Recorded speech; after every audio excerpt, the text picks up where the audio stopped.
We're live. Take it away, Mose. Well, good morning, EO Nashville. It's my pleasure today to introduce two of our very own, some of my favorite people, Rory and AJ Vaden. These two are 8-figure entrepreneurs who were in business partners for 12 years in a previous venture that they recently exited before starting their newest business, Brand Builders Group.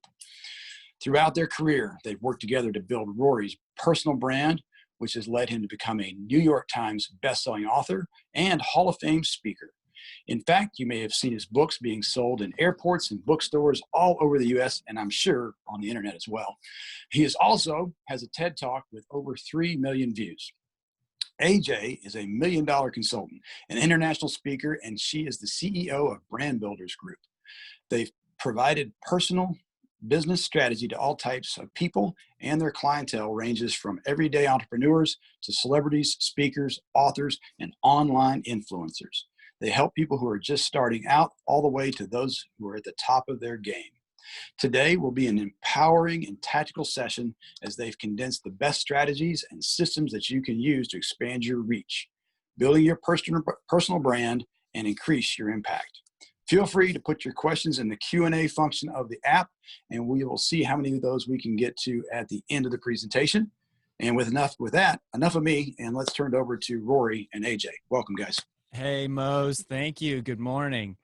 Good morning. So when AJ and I first got married, we went down to the county clerk's office, and this is one of my favorite AJ stories, and had to share this with you that, when you get married, you fill out this paperwork, right? And you have to fill out a license, and it asks for your name, your birthday, your social security number.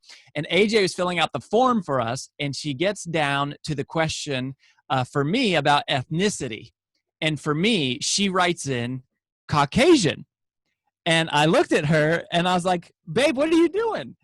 And she looks at me and she's like, what? I said, you just wrote down Caucasian. She goes, yeah, so? I said, honey, I'm Mexican. And I think that was the first moment it dawned on her that she was actually about to marry a Mexican man. But we've been married for almost 10 years now, and things have worked out and they've gone very, very well. And we're so glad to be here sharing with you some ideas about building your personal brand, and more specifically about using your personal brand as an entrepreneur to build your business. Now, the best part about that story is a couple nights later, we were at our rehearsal dinner, and we got married in Nashville. We live here in Nashville. AJ grew up in Dalton, Georgia, and I grew up in Colorado. And so we're at the rehearsal dinner, and it was a little tense because our families were meeting for the first time, and I come from a lower income family, and AJ's like a Southern debutante princess. And so AJ says, well, babe, you should stand up and you should tell that story. That'll make everyone laugh and it'll break the ice. And so I did that. I stood up and I told the story exactly as it happened, exactly as I just shared it with you. And my whole side of the family immediately starts laughing. They think it's hilarious. They thought it was so funny. AJ's entire family, all at the same time, all start looking at each other and they're like, he's Mexican?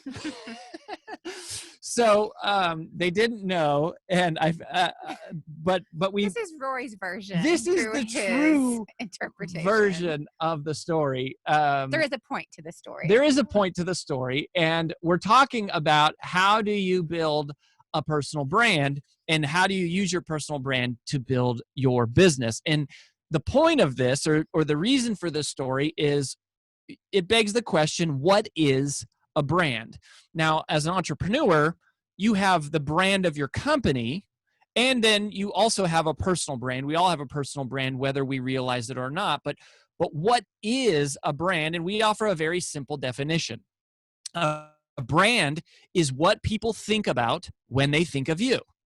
What do people think of when they think of you? It's that simple, and that's really all there is to it. Well, clearly, AJ didn't think Mexican when she thought of me, and her family did. And so that was a bit of a surprise, and that's part of the story. Now, AJ likes to say there was something else that happened, but I'm not sure what your version is. And we don't have time for it. Yeah, today, it's so not. it's My fine. version is correct. So when you talk about your personal brand, right, as an entrepreneur, your product is a brand, your company is a brand, you've got a logo, etc. for your company. But another word for personal brand is simply reputation. Reputation, personal brand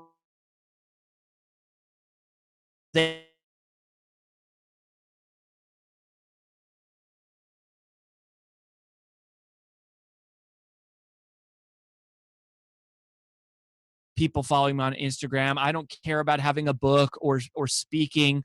All I care about is growing my business. But when you realize that personal brand and reputation are the same thing, it becomes a little more obvious about why it's important. And when you look at reputation and you say, okay, where does reputation come from? We use something that we call the reputation formula. All right. And the reputation formula is simply this: results times reach equals reputation. Results times reach equals reputation. That is how you calculate somebody's reputation, specifically their public persona or their personal brand, however you want to say it. And if you look at Mother Teresa as an example, right? She has, and if you apply this formula, you have large positive results times a worldwide reach equals a large positive reputation. Now, the thing about results is that results can be both positive or negative. So if you look at this guy, right, you have Hitler, who also has large results, but they are negative results. And in his case, you've got huge negative results times worldwide reach equals huge negative reputation. Now, it begs the question, which one matters more, your results or your reach? And I think this is where it's really interesting for entrepreneurs, because most of us as entrepreneurs think about results, right? Like, we have been taught that integrity is what matters, and delivering to the customer and having the best product in the world and being really, really good at what you do is like the most important thing. But if you look at the formula and you beg the question, you get some interesting insights and some different answers. So those of you that are here with us live, I'd love for you to just type in the chat, who is this? And let's just make sure we're pulling up the chat here so that we can see as well. So if you're with us, just type in, who is this man that we are looking at? Clearly a swimmer of some type. I would guess that most of you know, Michael Phelps. Several of you recognize Michael Phelps. Now, Michael Phelps, as many of you have recognized, is the winningest gold medal Olympian of all time. He is from the United States. 23 gold medals. 23 gold medals, and clearly he is a swimmer. Now, those of you that are here with us live, what I want you to do is I want you to type into the chat, who is this person? Type in the name without Googling it or looking it up on your phone. No dial a friend. Just if you know who this woman is, type in her name into the chat right now. We got one answer for Thompson, so that's Klaus. We have some guesses now at the last name. So this is not Amanda Thompson. Her last name is Thompson. Clearly, we're giving you a hint. That picture is a picture of a woman named Jenny Thompson. Now, almost everybody knew who Michael Phelps was.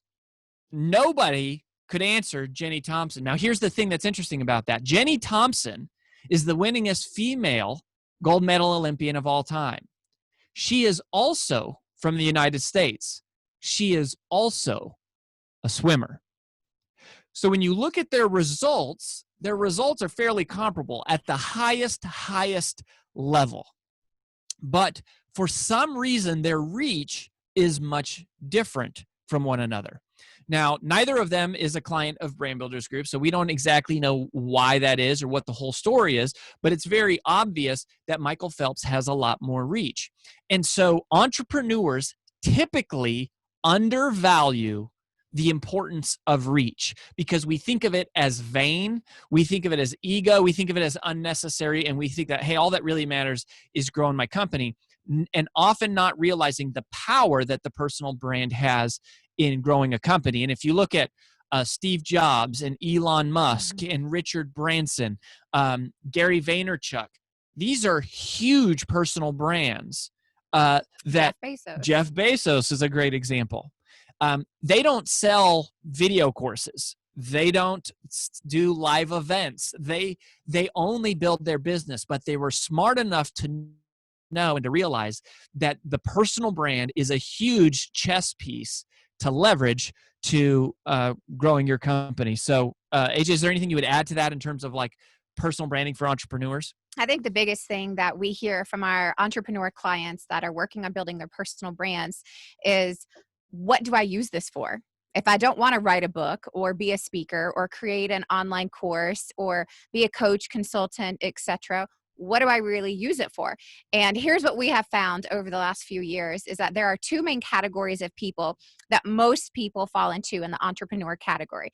And the first of them is that you have a successful business, just not enough people know about it. And when you think about media, and you can consider podcasts, TV, radio, articles, you can do periodicals, whatever it is, but just media in general, media does not interview companies.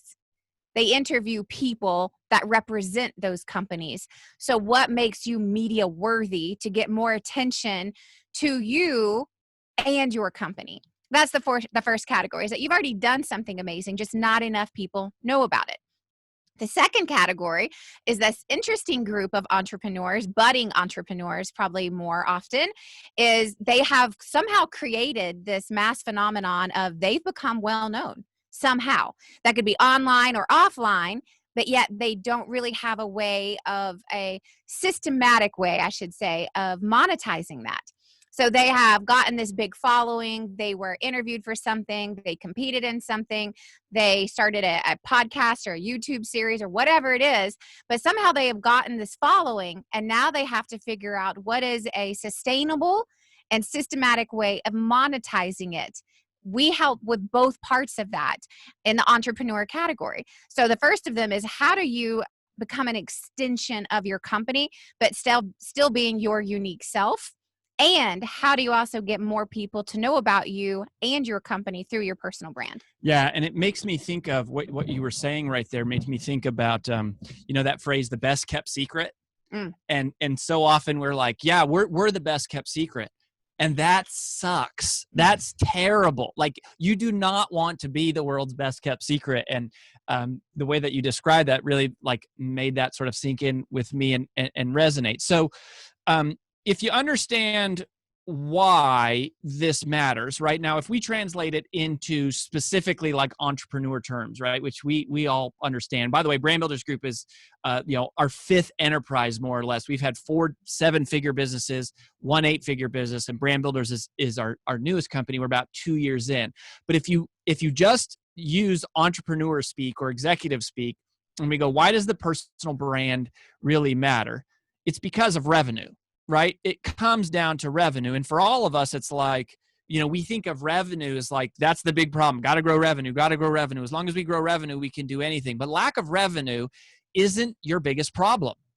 Lack of reputation is your biggest problem, because reputation precedes revenue. Reputation precedes revenue. If I don't know about you, then I cannot buy from you. And so it's not just the company's marketing plan, but the personal brand of the entrepreneur, the executives, the C-level suite. And so that's kind of why this matters, I think, for entrepreneurs, even though you may never want to be a speaker or an author. Maybe you do. If you do, this will certainly apply, but it's far beyond that. So now let's talk about how to build the personal brand. And we're going to, through the course of today, what we're going to do is we're going to share with you 3 central frameworks that we take people through that we've used to build our personal brands, and those of our clients, some of our clients being fairly well known, a lot of them being earlier on their journey. We work with the full spectrum. But these are 3 frameworks and processes and systems that you can take yourself through. Somebody like us could help it facilitate, but this is the process you must really go through to build and monetize your personal brand. And so AJ and I will be going back and forth. And then, if you have questions for us, those of you that are here with us live, you can certainly type them, into the chat or whatever. But if you're watching the recording, if you go onto Instagram, AJ's handle is AJ_Vaden. and mine is Rory Vaden. So if you just go to Instagram, AJ_Vaden or at Rory Vaden, and post your question there, we'll definitely get to answer it, because once the recording ends, all the questions disappear. So if we don't answer it here live, we will get it answered if you go leave it on our Instagram profile. So let's dive in though and talk about how do you begin to build the personal brand? And that's a really important question. Really, the right question is to ask, how do you separate yourself from the crowd? Because the problem here is noise. The problem is that there are so many people out there doing something similar to what you do. And so this is simple. What we're going to show you is simple, but it's not at all easy. And I want to introduce to you a framework that we call Sheehan's Wall. And this is named after a friend of ours, a gentleman named Peter Sheehan, who once introduced kind of the genesis of this concept in a little bit of a different context, but we have found it to hold true very much for personal brands. And by the way, I should also mention this. We work exclusively with personal brands. We work with faces. So the CEO or the CMO. We don't do company branding. It's all persons, but these principles would also apply to your company. That's just not what we do, okay? And so here's the problem, is that in any market, there are 2 groups of people or 2 groups of companies, or in this case, 2 groups of people. There are those that are unknown, and then there are those that are known. And the people who are unknown, or the brands that are unknown, are trying to break through to become known. And there's this invisible wall that we call Sheehan's Wall. And what most people do is they bounce off the wall. They never break through the wall. They never become mainstream. They never build the following. They never develop the sort of celebrity reach. The reason is because of dilution. It's because they talk about too many different topics, and so they bounce off the wall. They develop too many different products, and so they're constantly trying to market multiple different products, and so they bounce off the wall. They're trying to manage too many different social media profiles, and they don't have a good strategy for that, and so they're diluting their time, and they're bouncing off the wall. Often they have multiple different business models, right? And so they bounce off the wall. They're doing too many jobs, and in short, they have too many ideas. And so there's too much commoditization and not enough uniqueness. When you have diluted focus, you get diluted results. And that is why most personal brands fail. They're talking about too many different things to too many different audiences, about too many different products and services. And the way that you break through the wall is instead to focus on becoming known for one thing. You want to be the world's leading expert or authority on one thing. And then what happens is, by becoming known for that one thing, you break through the wall. Now, once you're on the other side of the wall, if you want to, then you can diversify, you can expand into other things. A parallel you might understand is with investing, right? You hear things like diversify your assets or have multiple streams of income. That's typically very bad advice for somebody who doesn't have any money to start with.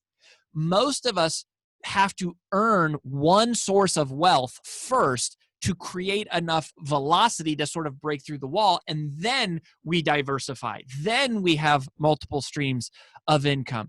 But you don't build a great company by having 50 streams of income. You focus on one, you make one thing work, and you break through the wall. The same is true with your personal brand. And this leads me to the single best piece of personal branding advice that we have ever received.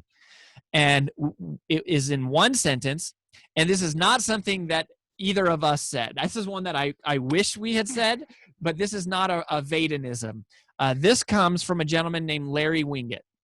And he said this. He said, the goal is to find your uniqueness so that you can exploit it in the service of others. Find your uniqueness so you can exploit it in the service of others.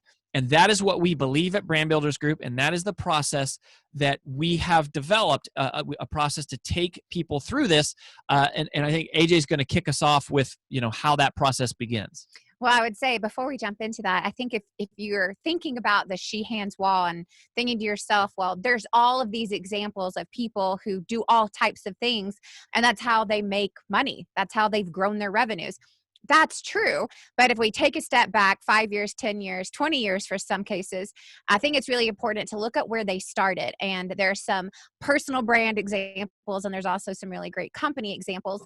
And today, one of my favorite people in Hollywood is Dwayne Johnson. I think he's fun and funny. But if you guys remember, he did not start in Hollywood. The Rock was a WWE wrestler for a long time. And that is what he did to break through the wall. He became known there, had a fan base there. He had a platform there, and then was able to translate that into now all these different things that he's doing, right? He's a Hollywood actor. He's got a game show. He does all these different things. Tequila is the new one. Yeah, tequila, all the things. So that's a great personal brand example. A great company example is Amazon. Oh, yeah. If you guys take it back to the beginning, Amazon did not sell everything, right? They sold one thing. Books. And once they broke through that wall, once they became known for that, once that was working, then they started to diversify. We have to consider ourselves and our own businesses the exact same way. It's, what do I want to be known for? And that is true for you as a personal brand, but it also is true for your product or service, i.e. your company. So with that said, I'm going to go through a little framework that we have. And this is rather simple in theory, but I think it's also really important in the context of, well, how do you really figure out all of this stuff? How do I know what my real uniqueness is? And how do I get to that? So this is what we call the brand DNA helix. And truly, this is just a series of questions that you want to go through, ask yourself to help you figure out, where does my true expertise lie and my true passion lie? So I'm just going to kind of walk you through some of these. And we're going to start up here at the very top. And there are some questions that are external questions.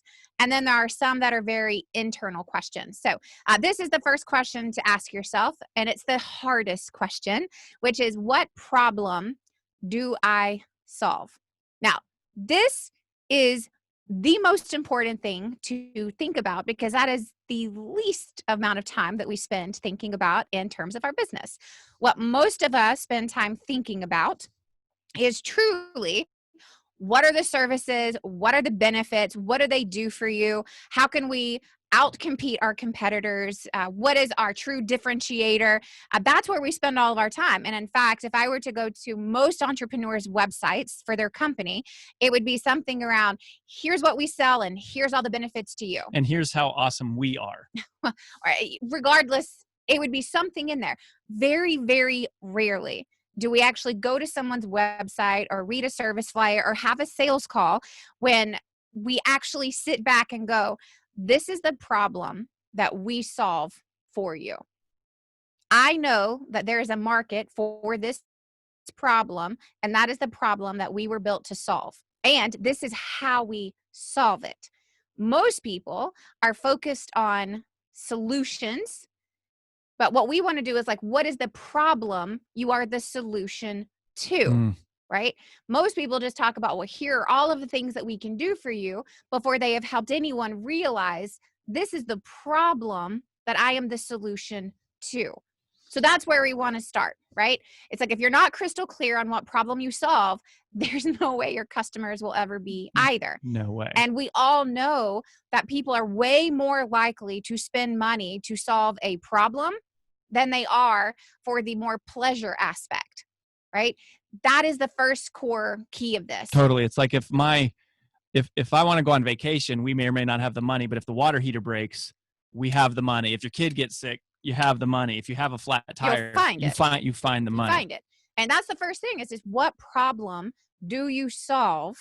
And i.e., what are you the solution to? So here are a few personal brand examples of what that means in real life. And these are some people that maybe you're familiar with and some maybe you're not.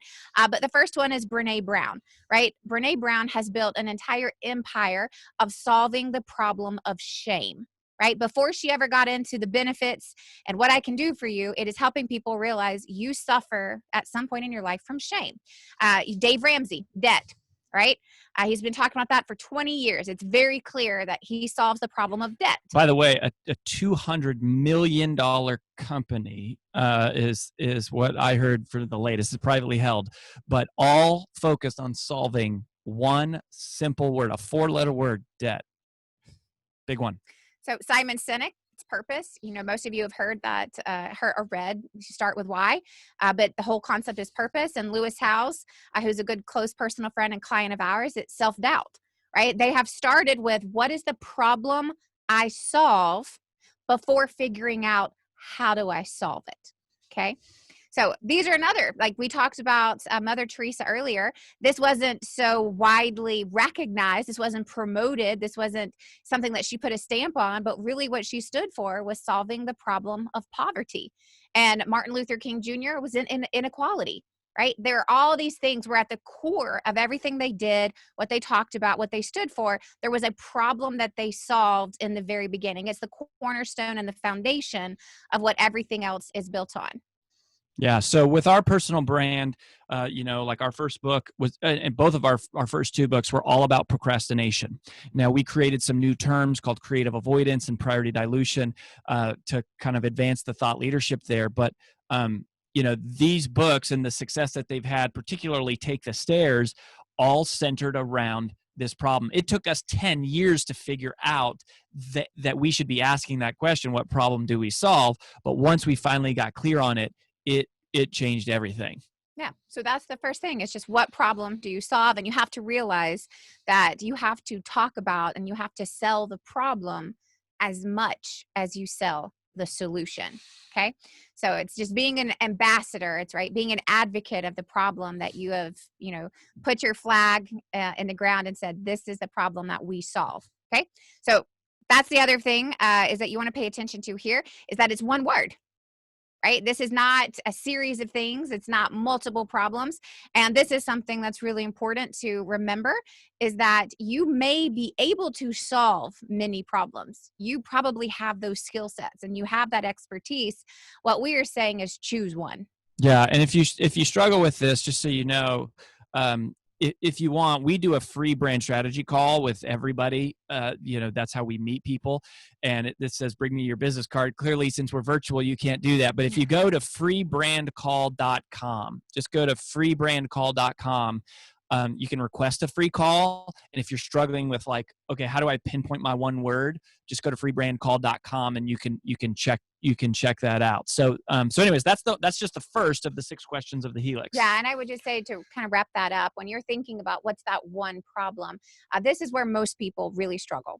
Right? They go, well, it's a sentence or it's a concept. It's hard. And it's there's a lot of things. And one of the things that I think is very helpful for us is that we think about the problems we solve in terms of colors. I know this is going to sound kind of weird in the beginning, but at the core, there are 3 primary colors. That's it. Then there are hundreds, if not thousands, of shades of colors. Right? And where it's really helpful to start of figuring out what is this core central problem that is the foundation of my personal brand. It's start with a primary color, right? Just pick something that's in the category, in the vein. And my new favorite website is thesaurus.com. And go and start typing in those words. Right. And so maybe one of them is like my problem that I really put a stand in the ground on is irrelevance. Right. But it took me a long time to figure out that was the word. I started with is confusion or it was out of date. And it was all these things that were kind of in that primary color category. But I was really looking for that right shade that really fit what really connected to me. And that's a really good way of thinking about it. It's just start with a category and build yourself a word cloud. Then go to thesaurus.com and start figuring out what is it that really connects with me and both my company?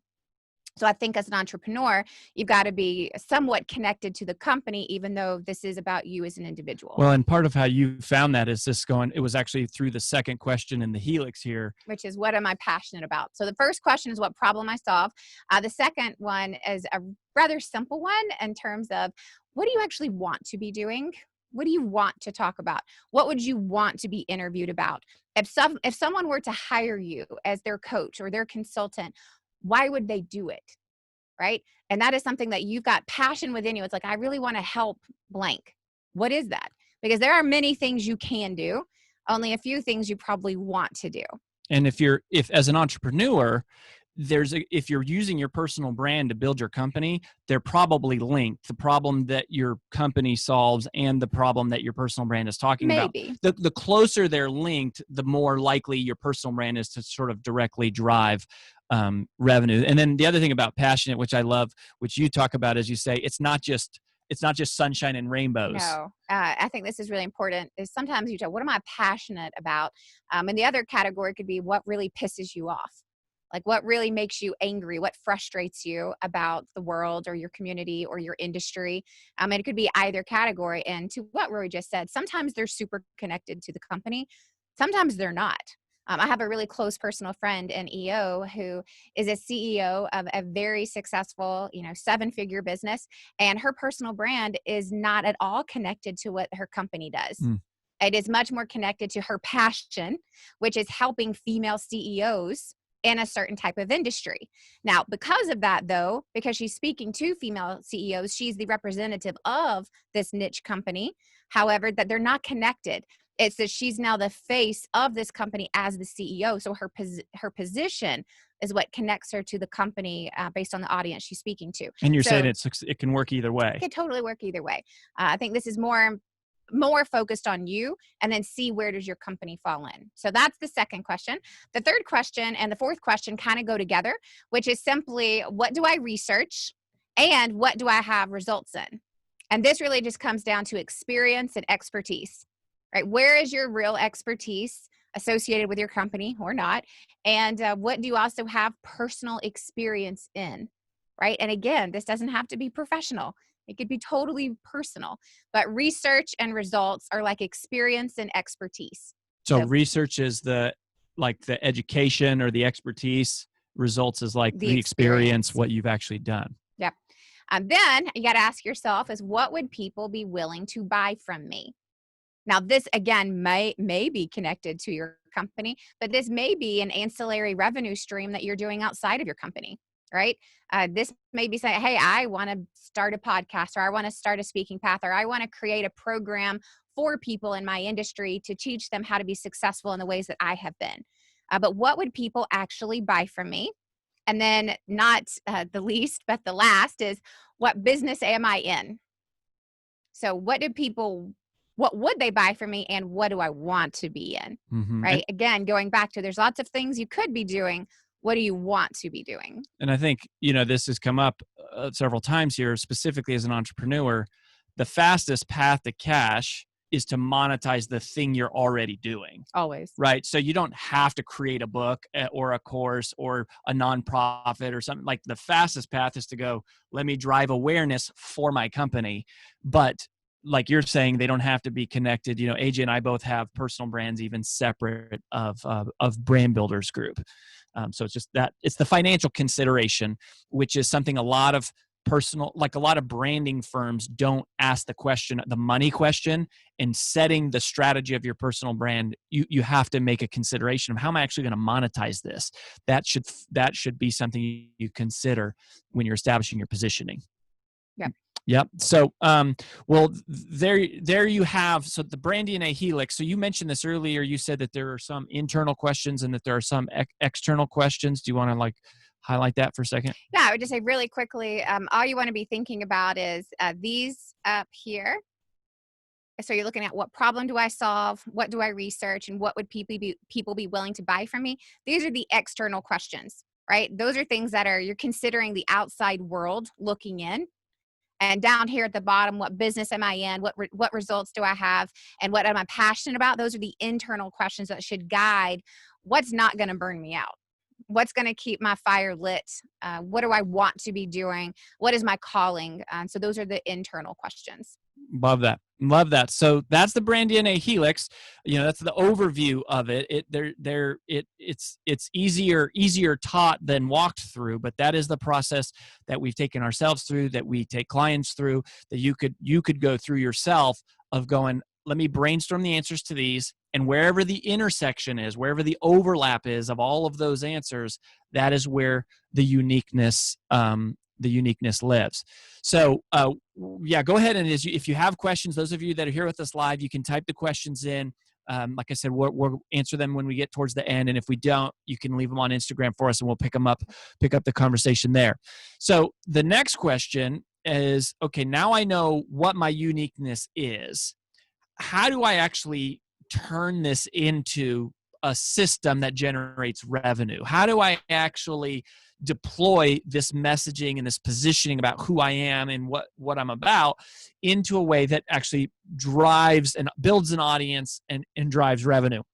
And so what we're going to do here is we're going to introduce to you our framework. We have a 4-phase process. The brand DNA helix is a big part of phase 1. Phases 2 and 3 connect to this next one, which is called the relationship engine. We sometimes use the term revenue engine because this is how you take your personal brand and you really make it come to life. But I want you to think about, when you look at differentiating yourself, and separating yourself from the crowd, what we're trying to do here is trying to use digital tools to create trust with more people in less time. Because one thing we're pretty sure you don't have as an entrepreneur is more time. So that becomes a real challenge. But don't just differentiate yourself based on product. Like, don't just differentiate yourself based on what you do, based on the service that you provide. Differentiate yourself based on trust. In other words, based on who you are. So there's a lot of financial advisors. They all do something very similar. The differentiation is based on our relationship with them. It's based on our trust. Trust is a huge part of how we break through she-hands wall. Now, if you go, I'm not going to just differentiate myself based on what I do, but based on who you are, then how do you do that, right? And we already know that we kind of should do this, because if you're talking about reputation is an assessment of your trustworthiness. And trust is huge. People don't do business with companies, services, products, expertise. People do business with people. AJ says that all the time, and people are all about trust. So how do we build trust? Okay, so before we think about it in the digital world and digital marketing and personal branding, let's just think about it in general. The way that you build trust with people, generally speaking, is when people see you, right? Like when you spend time with people, when they see you, they start to trust you.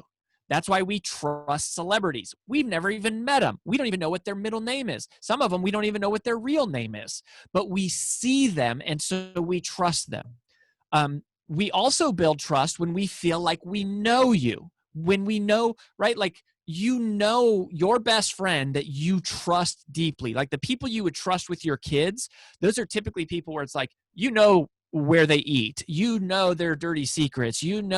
Everything about what's happened to them. And tools like social media, on the one hand, as an entrepreneur, I've always thought it was so stupid to share pictures of what I'm eating.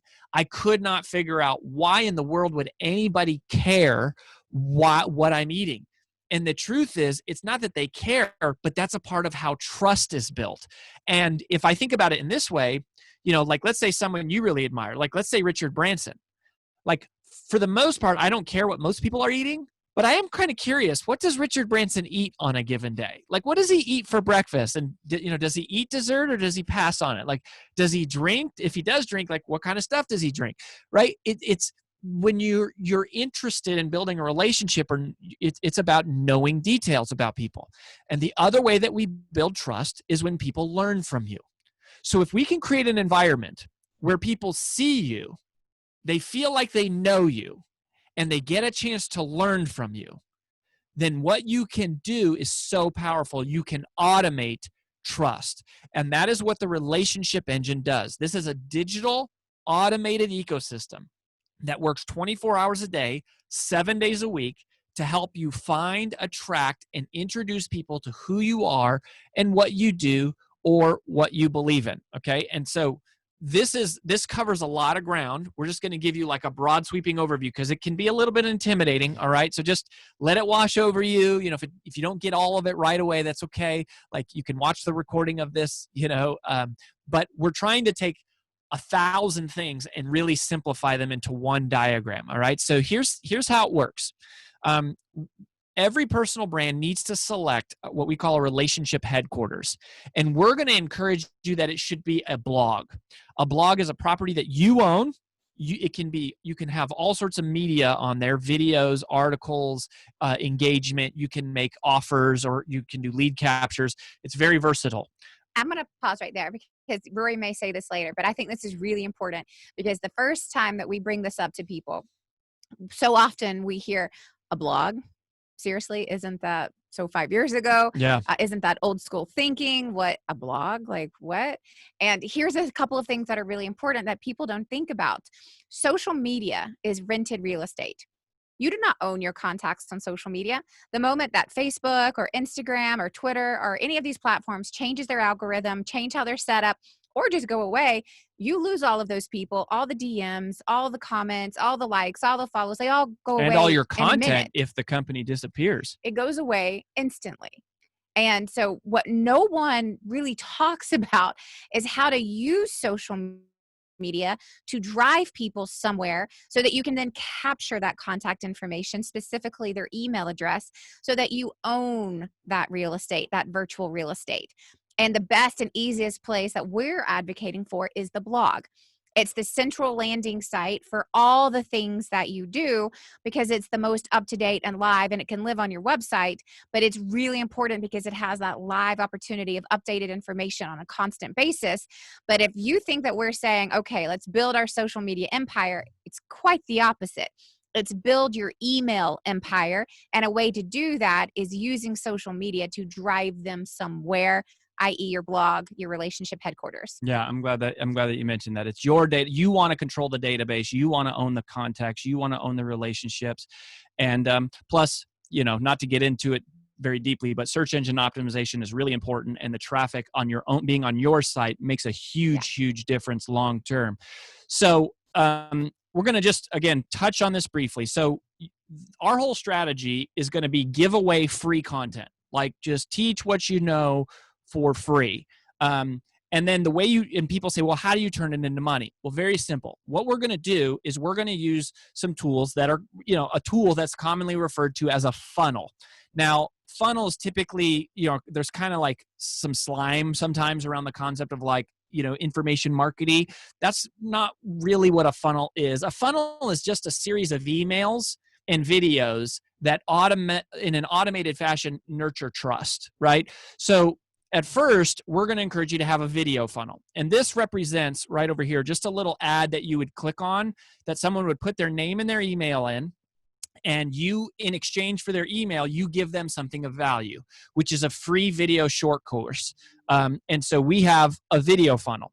So what is a video funnel? It just means you're going to send them, you're going to pre-record 3 short videos, 5 to 10 minutes each, teaching something super valuable, giving it away for free. And then on the 4th video, you're going to invite them to take action. Now, if your price point is less than $2,000, you can actually get them to pull out their credit card, and there's some ways that we teach about how to do that. But if you're selling something not most entrepreneurs, so it just depends on what your model is. If you're a service-based business or you have a high dollar offer, you sell legal services or something like that, you're not going to try to get someone to pull out their credit card. What you're going to do is invite them to request a call with your team. Okay, so north of $2,000, or if it's a complex sale, or if it's a service, typically you're just going to have them request a call. If it's a commoditized offering like a widget, then you're going to go ahead and offer to buy your widget after or on that 4th video. Typically, we also want to have a. I want to pause right Okay. there. Because this is where I know people are going, what? What are you talking about? Videos, emails, like that is so complicated. And I have to have this high technology and these nice cameras. And I just want to encourage you, no, you don't. We built our video funnel and one day on our iPhone with a $30 ring light from Amazon. That's really important to know. We outlined it, we filmed it, we wrote the copy for it. So here it is. If you go to brandbuildersgroup.com/blog right now, okay, see this box on this diagram, okay, that is representative in our live website of this box. Get our first step to famous free video course when you sign up for our email. You put that in, and then just what AJ is saying. You should go do that, if for nothing else, just to develop the confidence. We've kept it crappy because it's not crappy. It's just low production. Low production. We did it on our iPhone, and we had a stand and a ring light. That's it, y'all. It did not take a lot of time, and it took no extra money other than a $30 ring light. That's it. Those are important things to remember when we're talking about this. It's not complicated, and it's not always high tech and high production. It's just a get it done kind of model to start this process moving, and you can do it in a day. I know that makes it seem really easy, and sometimes there's a lot of complications, but the core of it is it's not overly complex and it's not high production. Yeah, and so just since AJ brought us into the live environment, I thought I would go, you saw me log in there. This is our back end. This is one of the things we teach people to do, is to track all this stuff, right? So right now we have 146 people who are in the funnel, meaning they're in somewhere between video 1 through 4. Now, only 16% of the people who get to the page that offers that are opting in, so that's not very good. Typically, we'd want to see that closer to 40 or 50%. Like here's another funnel we're running that's getting closer to 50% on the registration page. But look at this. This is our live data right now. 6.5% of the people who watch those videos are going to request a call. And then this number, it's hard to see, 23.5% of those people buy from us. They purchase one of our primary product offerings. So since you've stopped and paused us in real life, I thought maybe they would, since they're entrepreneurs, like to see the actual back end of this. Yeah, and I would say as the entrepreneur model, our previous businesses were 100% completely dependent on outbound salespeople, right? It was this huge sales force, and that was the lifeblood of how anything came in. And now it's the opposite, right? These funnels act as our outbound sales team. And they never call in sick. They never mess up the script. 24/7. They never go out of order. But it's this entire concept of we were completely dependent on human capital for 12 years. And we shifted in a very drastic 180 model to go funnels are our new outbound sales team. And all of those drive to a singular person. Right? And that was a huge shift for us as entrepreneurs of going, well, we're really going out on a limb here and doing something we've never done. And fingers crossed, I hope it works. But we knew that we didn't want to repeat the past. And this was a new way of doing it on the context of content. Yeah, and we still have a sales team, but now the sales team gets warm leads from people who already know us and they already trust us and they've asked to talk to somebody. And so that's the power of a funnel. All right, so we use a video funnel. A direct funnel isn't even a funnel. That's just a chance to click and request a call. So if you come here to our live blog again, right here, this is our own ad to just click and request a call, and so somebody can boom right there. So it's not even really a funnel. And then the third type of funnel is what we call a webinar funnel, which is instead of 3 short videos, people can just register and watch 1 long video, right? It's just a proven model, but it's super simple. It's in this, there's a registration page which says in this webinar you will learn, or in this training or in this video you will learn, and then they fill it out. And then the next page, they watch the video. So it's like a 30 to 40 minute, maybe, 90 minute, depends on your thing, but it's a long video. And then at the end of the video say, hey, if you'd like more information, request a call. And then people request a call, or if it's a widget, you buy.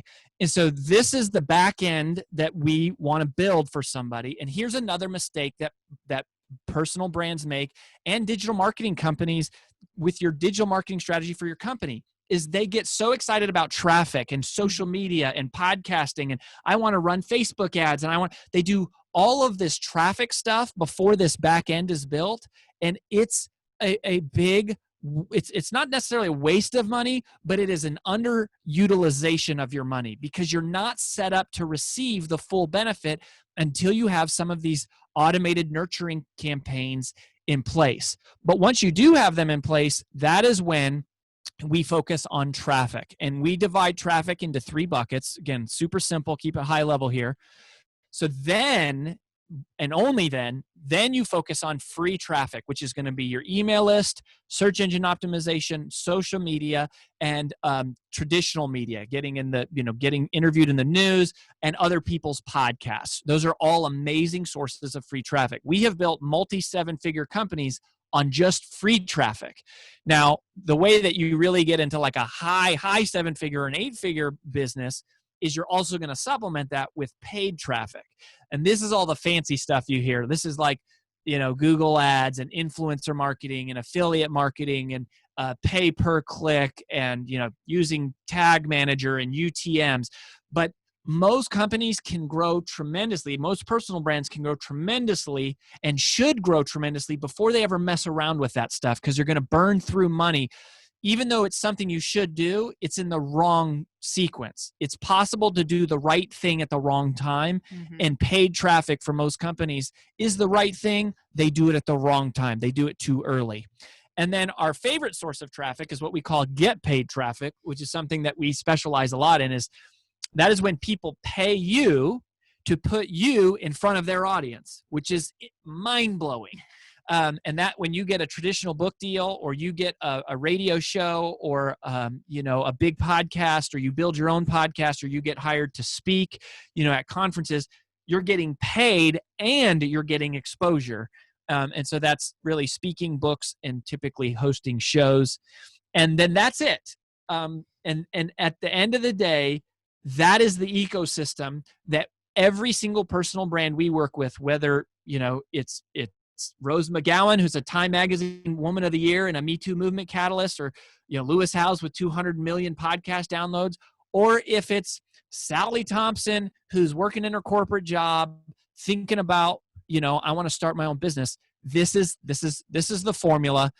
And then, do you want to just run through the content diamond super quick, and then we'll take some questions? Yes. So the content diamond. I would just say this is really an important distinction here. It's without the video funnel and the direct funnel, webinar funnel, even if you just have one of them, but without your blog set up in a way of capturing emails and converting those emails into clients, social media does not serve a great purpose for you if you're actually using it to create any sort of owned contacts or any sort of monetization. Yeah. So we're going to share with you a way of simplifying social media in a way, but it's only relevant. It's only really applicable if you have a way of capturing emails and converting those emails into business. So I want to preface that.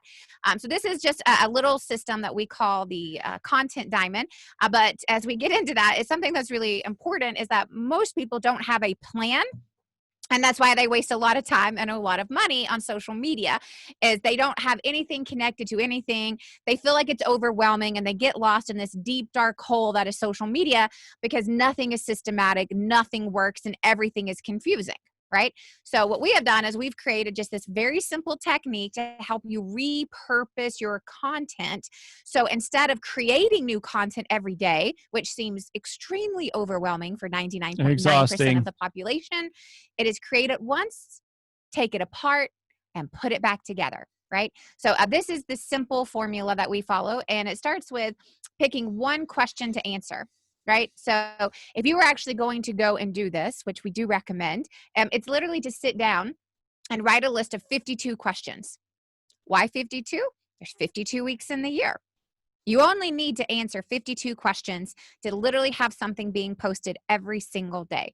Then on a step-by-step process with question 1, you would start preparing for that. We use a simple formula called PSPA, which is, what's the problem that I'm solving here? What's the question?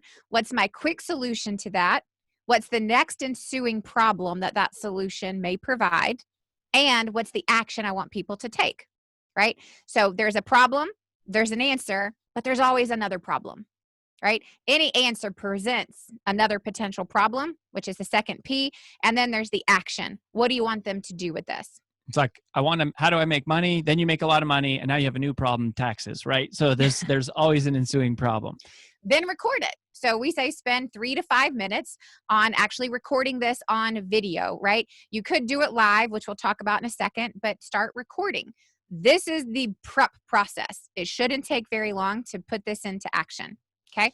Now, if you do it live, which is always an added bonus and benefit in terms of who sees it, do it live. Mm-hmm. Otherwise, if you feel like you have to do it, delete it, do it again, delete it, do it again. Which is fine. It's fine, right? But in theory, you're going to start live, right? So you would start with a Facebook Live. You would get that recorded. Once it's recorded live, right, you would download that MP4. You would take that MP4 and you would upload it to somewhere like rev.com. REV. rev.com. There's Temi, Temi, and then there's SpeechPad. Those are the 3 most common. And you're simply going to have it transcribed. So now you have your video in text form. Automated transcription. Right? Then you're going to do some cleanup. Right? You're going to have to go through and do some cleanup. The least amount of cleanup typically happens with rev.com. Temi is the most, FYI. You're going to take that and you're going to go through or have somebody for you go through and pull out what we call your tweetable moments, right? These tweetable moments are those one-liners that you said without even knowing that you could pull out and actually make into posts to advertise the text and the video that you now have, right? So you're going to take those and you're actually going to use sources like Canva or Over or Typorama, which are all free apps on your phone. And you're going to take those tweetable moments and place them on graphic posts. Okay. I know this seems like a lot, but in all, this takes maybe 30 minutes a day, right? So somebody could do it for you. Then you're going to take that text and that imagery that you've now put together and you're going to start posting them, right? And that's going to be on Instagram, Pinterest, LinkedIn. You've got Facebook. We've got Medium up here. But we're going to start posting these things as what I like to say, they're ads for the main thing. And we'll talk about that in just a second. So you've got your text and imagery. So you put the text on LinkedIn and Medium, the articles, and then you do the image quotes on Pinterest and Instagram. However, you'd want to do the post, the actual graphic post on there too. Sure, on like Instagram, Yep. Then you've got the same downloaded MP4. Then what you want to do is you want to strip the audio. So you have an MP3 version and you have an MP4 version. Okay.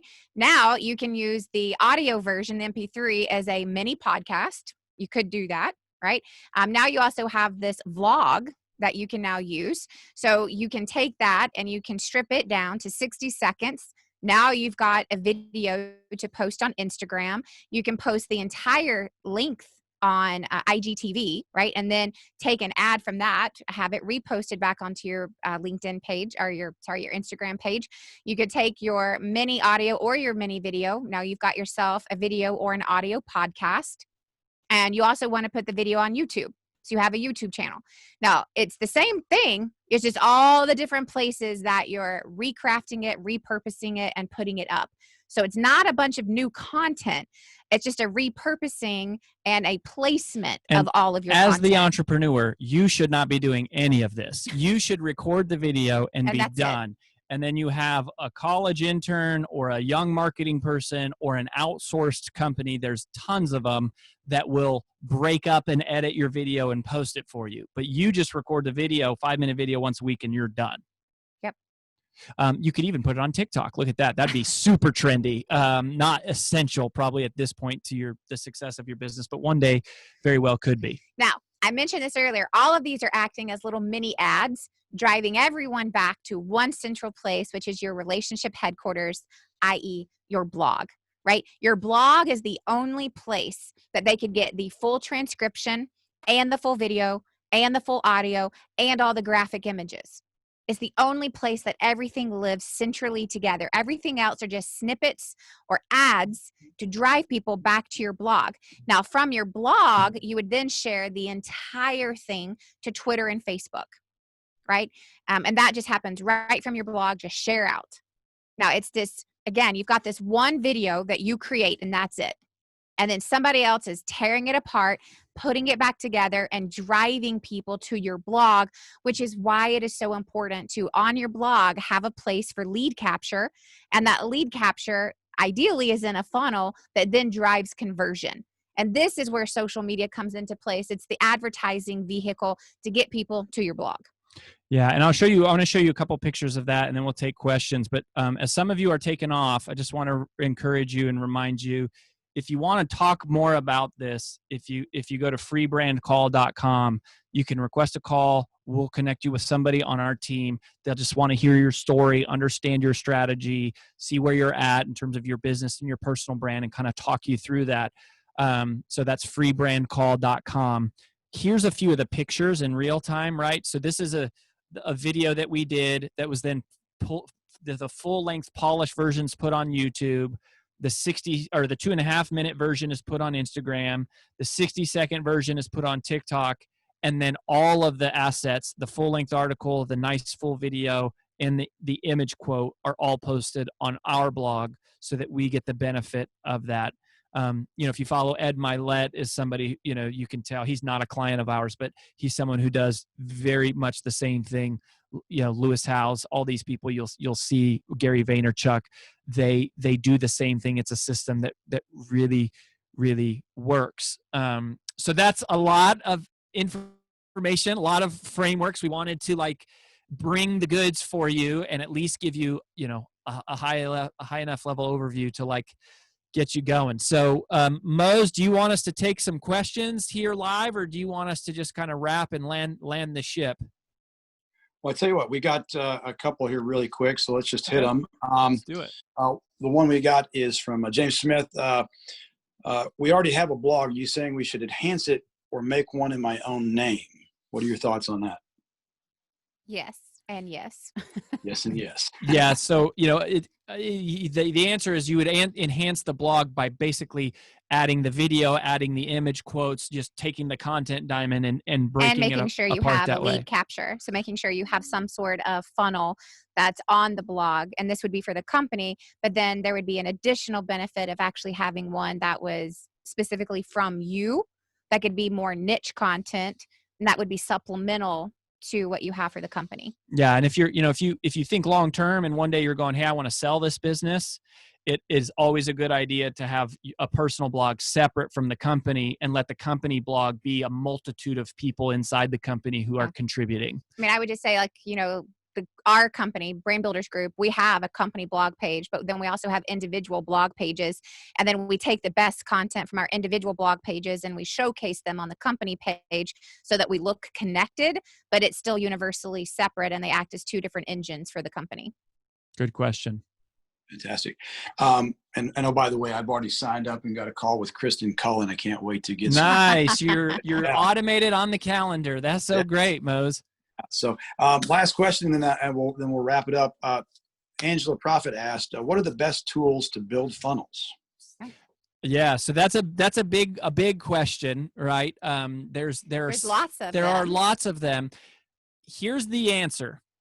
The answer is it's not which technology is the best. It's which technology is the most likely for your team to implement. We happen to be fans and resellers of Infusionsoft.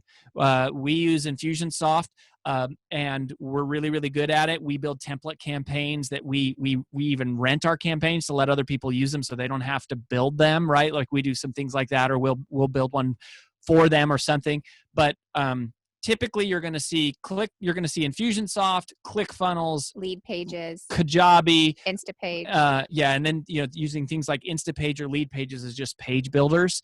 But I think people spend too much time trying to figure out what's the best technology, and the real thing is what's the one that we're most likely to get implemented and get it live and get something up and running. Well, I would also say while doing that research, which is important, you will find that some of the platforms we mentioned don't play nice with others. Yeah.